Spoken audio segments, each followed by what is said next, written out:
नमस्कार, मैं हूं श्वेता झा और आप देख रहे हैं आज तक। कोरोना टीकाकरण को लेकर भारत आज से एक और कदम बढ़ा रहा है। जी हां, एम्स दिल्ली में 6 से 12 साल के बच्चों को कोवैक्सीन के टीके के ट्रायल के लिए वॉलंटियर्स तलाशने का काम शुरू होगा। उधर दवा कंपनी नोवावैक्स के कोरोना टीके के ट्रायल के सफल नतीजों ने दुनिया भर की उम्मीदें बढ़ा दी हैं। नोवावैक्स के तीसरे चरण के ट्रायल के नतीजे 90% से अधिक प्रभावशाली बताए जा रहे हैं।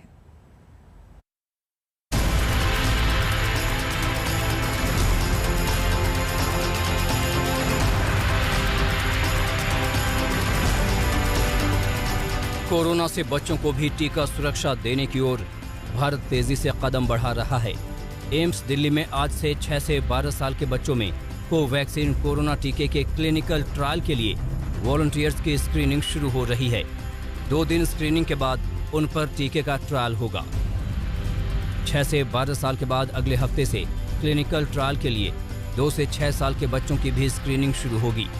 अब तक कोवैक्सीन के कोरोना टीके पर 12 से 18 साल के बच्चों पर क्लिनिकल ट्रायल हो चुका है। एक और बच्चों के कोरोना टीके पर भारत में ट्रायल का काम तेजी से बढ़ रहा है, तो दूसरी ओर भारत जैसे विकासशील देशों के लिए खुशखबरी की खबर नोवावैक्स की कोरोना वैक्सीन के ट्रायल के नतीजे से मिली है। क्लिनिकल ट्रायल के तीसरे चरण के नतीजों में नोवावैक्स की वैक्सीन कोरोना के खतरनाक वेरिएंट्स पर 93% और सामान्य वेरिएंट्स पर 100% तक प्रभावशील है, जबकि ये वैक्सीन अधिक खतरे वाली आबादी में 91% तक प्रभावशील है। वैक्सीन की संपूर्ण प्रभावशीलता 90% आंकी गई है।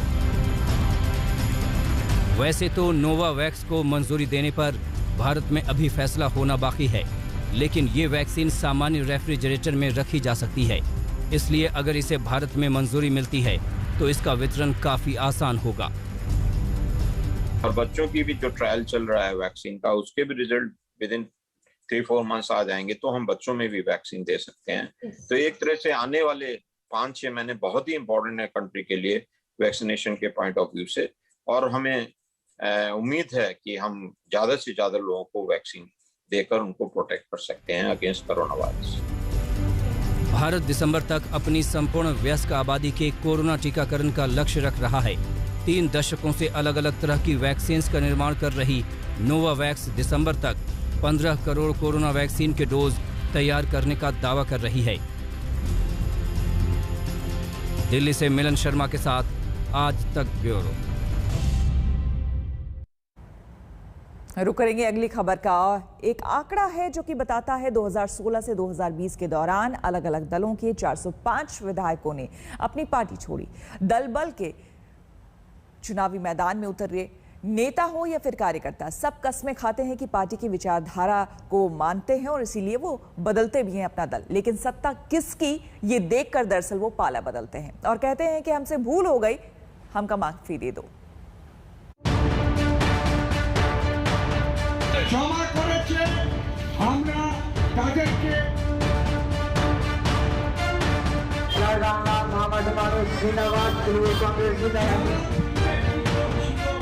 हमसे भूल हो गई, हमको पार्टी में वापस ले लो।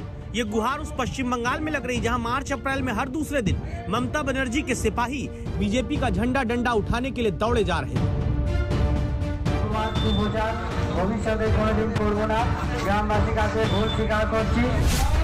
बीजेपी में जाकर अब वापस टीएमसी में अपनी घर वापसी चाहने वाले इन कार्यकर्ताओं के हाथों में माफीनामा वाला पोस्टर है और अपील ये कि अब माफ करके पार्टी में वापस ले लिया जाए। सरकारेर उन्नयने शामिल होते पारे एवं तृणमूल कांग्रेसे योगदान करते पारे। जय बांगला, महामाटी मानुष जिंदाबाद, तृणमूल कांग्रेस जिंदाबाद।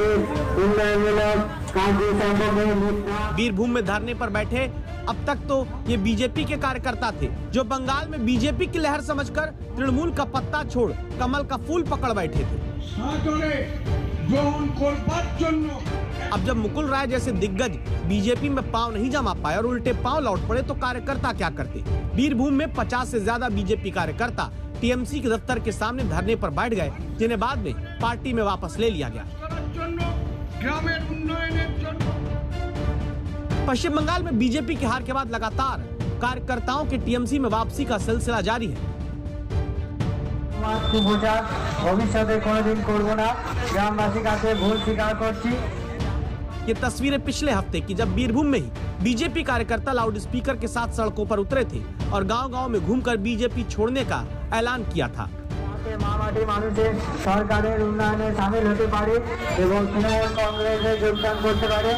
জয় বাংলা, মামাটি মানুষ জিন্দাবাদ, তৃণমূল কংগ্রেস জিন্দাবাদ। উন্নয়নমূলক কাজ সম্ভব नहीं। कार्यकर्ताओं की वापसी को बीजेपी हार के बाद मची भगदड़ नहीं बल्कि टीएमसी प्रायोजित हिंसा से पैदा हुआ डर बताती है और अब दावा है कि मुकुल रॉय के बाद राजीव बनर्जी भी वापस पाला बदलकर टीएमसी के खाते में खुद की गिनती कराना चाहते हैं। But I said that who have criticized the party like anything and who have done the betray before election for BJP, for money, for everything, we are not considering them. Only we will consider the people who are gentle, who are sober, and who doesn't bitterness, who doesn't go for bitterness. Bengal में पाला बदल की तस्वीरें इस बात की तस्दीक करती हैं कि पार्टी के विचार और विचारधारा सिर्फ दिखावे के लिए होते हैं। असलियत सत्ता का चुंबक है जिससे नेता चिपके रहना चाहते हैं। अनुपम मिश्रा, कोलकाता आज तक। राजस्थान में कांग्रेस का अंदरूनी रण खत्म होता नहीं दिख रहा है क्योंकि सब कुछ अभी पर्दे में ही नजर आ रहा है। अब तक सिर्फ इतना ही हुआ है कि गहलोत और पायलट में नाराजगी है, मगर पायलट की नाराजगी दूर होगी या नहीं, फिलहाल ये सवाल बना हुआ है क्योंकि पायलट कांग्रेस के बड़े नेताओं से मिलने के लिए दिल्ली में डेरा डाले हुए हैं, मगर कांग्रेस के नेताओं से फिलहाल उनकी मुलाकात नहीं हो पाई है। सवाल लाजमी है कि राजस्थान में कांग्रेस की कलह कैसे खत्म होगी।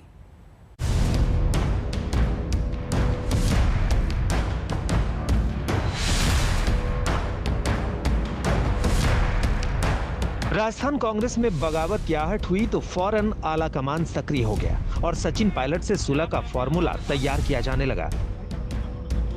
सचिन पायलट भी 3 दिनों से राजस्थान छोड़कर दिल्ली में डटे हुए हैं। चर्चा यही है कि पार्टी के फाइनल फॉर्मूले के बाद ही कोई फैसला लेंगे, लेकिन बड़ी बात यह है कि दिल्ली में मौजूद सचिन पायलट की पार्टी के बड़े नेताओं से अब तक मुलाकात नहीं हो सकी है। बीते 3 दिनों से इस बात की चर्चा है कि पायलट प्रियंका गांधी से मुलाकात कर अपनी मांगों से चर्चा कर सकते हैं, लेकिन प्रियंका फिलहाल दिल्ली की सियासी गर्मी से दूर हिमाचल की वादियों में है। उधर राजस्थान को लेकर जारी सियासी कवायद के बीच पायलट के समर्थक आला कमान पर दबाव बनाए हुए हैं। पायलट साहब स्वयं कह चुके हैं कि 10 महीने हो गए हैं और 10 महीने बहुत ज्यादा समय हो गया, तत्काल इसका निस्तारण हो जाना चाहिए। जो भी बात हुई हाईकमान से हमने कहा और उन्होंने हमें वादा किया, उस पर अभी तक अमल नहीं हुआ। तो उस पर अमल नहीं हुआ तो उससे असंतोष होना वाजिब भी है। और जहाँ तक कामकाज की, विकास की, जनता की समस्याओं की बात, उस पर भी पूरी तरह से गौर नहीं हुआ। बताया जा रहा है कि राजस्थान का विवाद खत्म करने के लिए खुद सोनिया गांधी एक्टिव है। प्रियंका गांधी भी लगातार पायलट के संपर्क में है। कमलनाथ को पार्टी ने गहलोत और सचिन पायलट के बीच मध्यस्थ बनाया है, जो सुलह के फॉर्मूले पर चर्चा कर रहे हैं। खबर है कि सचिन पायलट को दिल्ली की राजनीति का ऑफर दिया गया और पार्टी महासचिव बनाने की बात कही गई, लेकिन पायलट ने इससे इनकार कर दिया। चर्चा ये भी है कि पायलट समर्थक 4 से 5 विधायकों को गहलोत मंत्रिमंडल में जगह दी जा सकती है, लेकिन इस ऑफर पर भी सुलह होता नहीं दिखा और इसी वजह से राजस्थान की राजनीति में अनिश्चितताओं का दौर थम नहीं रहा है। हालांकि मंत्रिमंडल में विस्तार के जरिए कांग्रेस में सुलह की संभावनाएं कम ही दिख रही हैं, क्योंकि अशोक गहलोत के दफ्तर से एक वीडियो जारी कर कहा गया है कि कोरोना के बाद हो रही समस्याओं के चलते सीएम 1.5-2 महीने किसी भी सार्वजनिक कार्यक्रम में शामिल नहीं होंगे। इस बहाने कांग्रेस बीजेपी के निशाने पर है और बीजेपी के प्रदेश अध्यक्ष कह रहे हैं कि कांग्रेस की अंदरूनी कलह का खामियाजा राजस्थान की जनता को उठाना पड़ रहा है। जब सरकार बनी थी तो अशोक गहलोत जी ने बीएसपी, निर्दलीय और अपनी पार्टी के ही बहुत सारे लोगों को लॉलीपॉप दिए, जो असंभव था। एक किस्म से कहा जा सकता है कि जुआ खेला उन्होंने। ये महत्वाकांक्षाओं का खेल है। कांग्रेस के आलाकमान को भी ये इल्म नहीं था, न उनके पास समाधान है। तकलीफ इस बात की है कि राजस्थान पीसफुल स्टेट था। कांग्रेस की इस अंतर्कलह को, क्योंकि लगभग पिछले 70 सालों की राजनीति में इस तरीके का दृश्य राजस्थान में कभी नहीं दिखा।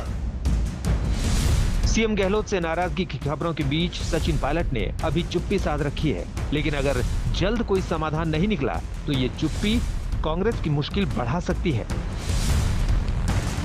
शरद कुमार, जयपुर, आज तक। और अब आपको बताते हैं कि सिर्फ कुछ ही घंटों में गौतम अडानी की नेटवर्थ यानी कि शुद्ध संपत्ति 55,000 करोड़ रुपए कम हो गई। इसकी वजह क्या है? वो कौन सी 3 कंपनियां हैं जिनके निवेश पर अब सेबी की नजर है? इन खबरों और शेयरों में गिरावट के बीच अडानी ग्रुप ने सफाई दी है और कहा है कि विदेशी कंपनियों के निवेश को फ्रीज करने की बात गलत और भ्रामक है। को भारी नुकसान उठाना पड़ा।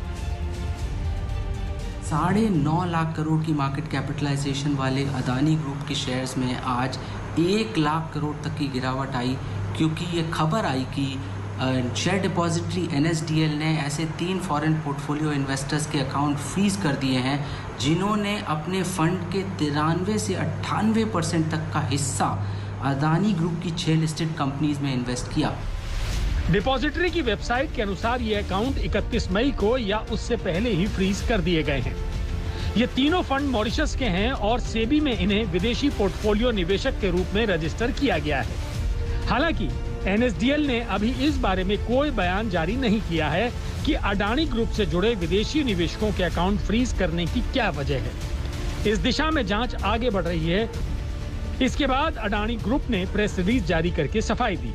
कहा, रजिस्ट्रार एंड ट्रांसफर एजेंट ने इन फंड्स के डीमेट खातों के स्टेटस के संबंध में 14 जून 2021 को एक लिखित कंफर्मेशन दिया है और स्पष्ट किया है कि इन फंड्स ने जिन डीमेट खातों में कंपनी के शेयर होल्ड किए हैं वो फ्रीज नहीं हुए हैं। अडानी ग्रुप के इस बयान के बाद बाजार कुछ संभला और गौतम अडानी को भी रिकवरी का लाभ हुआ। उनकी नेटवर्थ जो दिन की शुरुआत में 55,000 करोड़ रुपए कम हो गई थी, वो दिन खत्म होते होते 29,000 करोड़ रुपए के घाटे तक पहुंच गए। फिलहाल इस मामले की जांच पर सबकी नजर है। राजीव दुबे के साथ आज तक ब्यूरो। हमारे लिए वक्त हो गया है छोटे से ब्रेक का। बने रहे हमारे साथ, देखते रहिए आज तक।